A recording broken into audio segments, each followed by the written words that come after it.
Армейская тема актуальна во все времена. Ответственность, рассудительность, мужественность, хорошая физическая подготовка. И это не весь список плюсов армии. Собравшиеся делают акцент не только на том, что служба является долгом гражданина. Это возможность стать лучшей версией себя. Попадая в определенные экстремальные условия, молодой человек учится быстро принимать решения, укрепляет характер.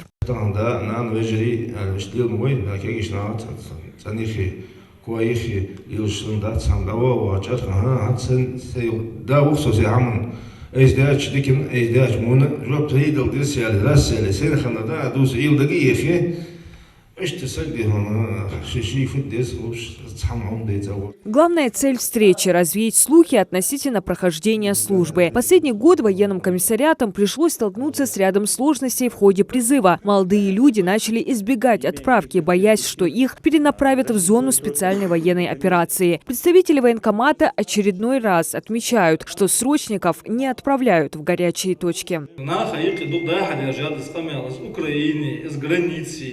Срочники ждакулуш бые, хакулуш бые.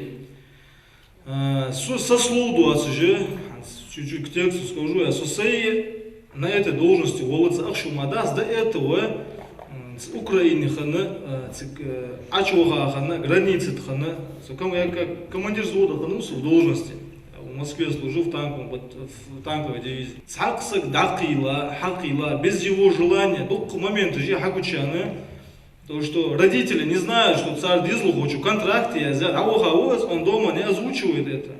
Так родители начинают жаловаться. Срочник уже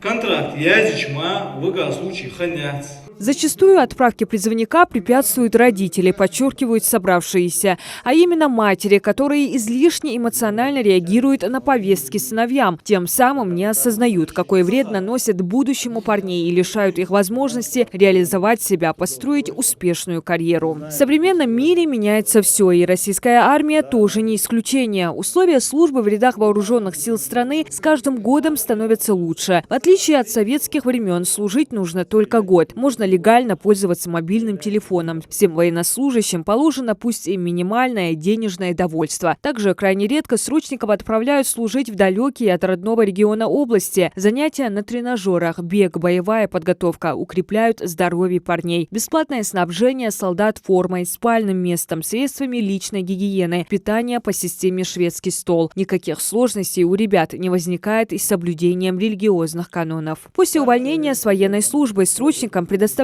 целый ряд социальных гарантий и льгот, в том числе и право на внеконкурсное поступление в высшее учебное заведение. По словам Ислама Межоева, военные вузы страны на сегодняшний день упростили условия приема и как никогда раньше идут навстречу абитуриентам. Во-первых, гособеспечение раз. Во-вторых, выплаты у них стипендии не так, как в обычном госучреждении. То есть там стипендия от 18 тысяч у них идет. Это очень хорошо, я считаю. Плюс обеспечение, плюс обмундирование. Сделали гадалчин. Вот эта учеба 5 лет у них сказывается в выслугу. Настоящей армейской подготовке сегодня уделяется большое внимание. Служба дает возможность самоопределиться, получить специальность. К примеру, после года службы можно стать опытным водителем, автослесарем, освоить радиоэлектронику, инженерное дело, основы геодезии и не только. Если сегодня обучение вождению обходится в несколько десятков тысяч, а для получения 2 категорий приходится платить еще больше, то в армии это все бесплатно. Кроме того, на госслужбу сегодня преимущественно принимают только лиц с военным билетом. Карьерный рост холодца саги. Диш бохута огваться, нормально метигит огваться. Ахутхуру дана военный билет, армейцы удержит, военный билет, хацаги сижу, что учили, она опять лечка лил весен. Ах, мостхана личка мочвал. Организаторы встречи выразили надежду, что собравшиеся жители поселения донесут до молодых людей. Служба в армии – важный этап в жизни каждого представителя сильного пола. В этом году весенняя призывная кампания пройдет с 1 апреля по 15 июля. Регион на срочную службу направит 250 человек. Им предстоит служба в войсках Национальной гвардии России, воздушно-космических, военно-воздушных и сухопутных сил, а также в военно-морском флоте. На протяжении всей кампании в населенных пунктах пунктах будут проходить агитационно-разъяснительные беседы с участием жителей, общественных организаций и представителей духовенства. Диана Дударова, Магомед Даскиев, Новости 24.